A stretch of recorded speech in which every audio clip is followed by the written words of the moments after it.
ಸೂರ್ಯನೊಬ್ಬ ಚಂದ್ರನೊಬ್ಬ ರಾಜನು ಒಬ್ಬ ಈ ರಾಜನು ಒಬ್ಬ.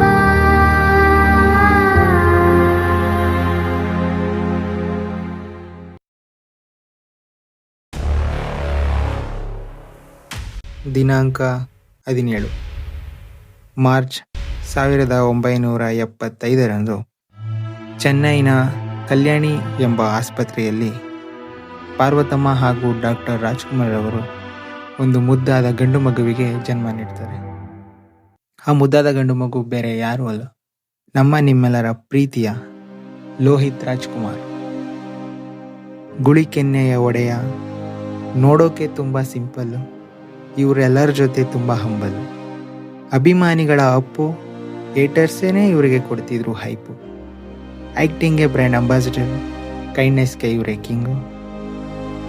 The showman, the man who called as jack of all gods, the man who defines the aura, the man who embraced by craze and stardom, Mister Perfect, Karnataka Ratna doctor Puneeth Rajkumar.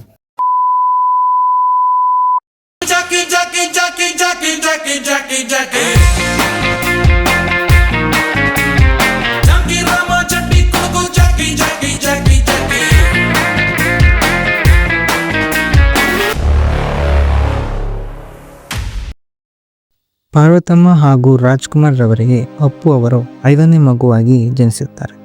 Appu ಅವರ ಅಣ್ಣಂದಿರು ಶಿವರಾಜ್ ಕುಮಾರ್ ಹಾಗೂ ರಾಘವೇಂದ್ರ ರಾಜ್ಕುಮಾರ್. ಅಪ್ಪು ಅವರ ಅಕ್ಕಂದಿರು ಲಕ್ಷ್ಮಿ ಹಾಗೂ ಪೂರ್ಣಿಮಾ ಎಂದು.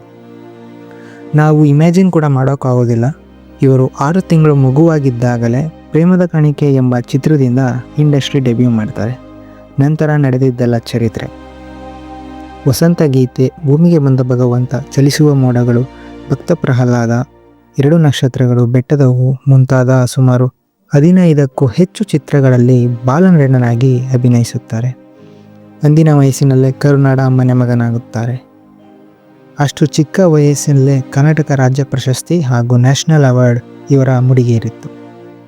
ಅಂದಿನ ವಯಸ್ಸಲ್ಲೇ ಇವರ ಸಾಧನೆ ಅಪಾರ.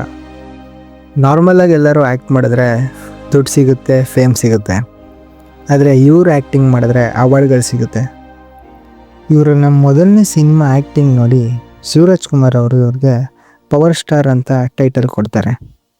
That's how the brand created the power star Puneeth Rajkumar.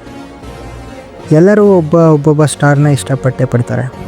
ಆದರೆ ಇವರು ಸ್ಟಾರ್ಗಳ ಫೇವ್ರೆಟ್ ಸ್ಟಾರ್ ಆಗಿದ್ದರು. ಇವರನ್ನು ಜಾಕ್ ಆಫ್ ಆಲ್ ಗಾಡ್ಸ್ ಅಂತ ಕರೀತಾರೆ. ಏಕೆಂದರೆ ಇವ್ರು ಮಾಡಿರೋ ಎಲ್ಲ ಟಿ ವಿ ಶೋಸ್ ಕೂಡ ಸೂಪರ್ ಹಿಟ್. ಇವ್ರು ಆಡಿರೋ ಎಲ್ಲ ಸಾಂಗ್ ಕೂಡ ಸೂಪರ್ ಹಿಟ್. ಇವ್ರು ಮಾಡಿರೋ ಮೂವೀಸ್ ಬ್ಲಾಕ್ ಬಸ್ಟರ್ ಹಿಟ್.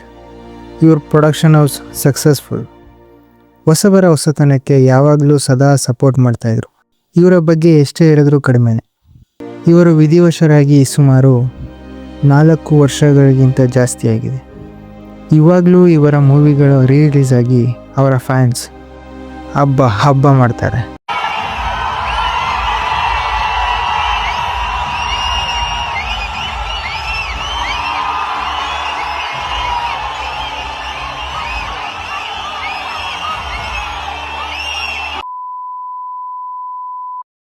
ಒಂದು ದಿನ ಒಂದು ನೆಗೆಟಿವ್ ಡಿಸ್ಕಷನ್ ಅಂತಾನು ನನಗೆ ಜ್ಞಾಪಕ ಇಲ್ಲ. ಯಾರ ಬಗ್ಗೆನೂ ಅಸೂಹೆಯಿಂದನೂ ಮಾತಾಡ್ತಾ ಇರಲಿಲ್ಲ. ಐ ವಾಸ್ ಬರೀ ಒಳ್ಳೇದೇ ಮಾತಾಡೋವು, ಒಳ್ಳೇದು ಮಾತ್ರ ಎಕ್ಸ್ಪೆಕ್ಟ್ ಮಾಡೋರು. ಇವತ್ತಿಗೂ ಕೂಡ ನಾಳೆ ಬೆಳಿಗ್ಗೆ ಎದ್ಬಿಟ್ಟು ಇದೆಲ್ಲ ಕನಸ್ತರ ಆಗೋಗ್ಬಿಡ್ಲಪ್ಪ ಅನ್ಸುತ್ತೆ. ಯಾಕಂದ್ರೆ ಯಾರು ಅಪ್ಪು ಹೇಳಿ ಎಷ್ಟು ಫಿಸಿಕಲಿ ಫಿಟ್ ಆದವರು, ಜಿಮ್ನಾಸ್ಟಿಕ್ ಮಾಡ್ತಿದ್ದವರು, ಅವನ್ನೆಲ್ಲ ನೋಡಿದೀನಿ ನಾವು ಪಿಕ್ಸ್.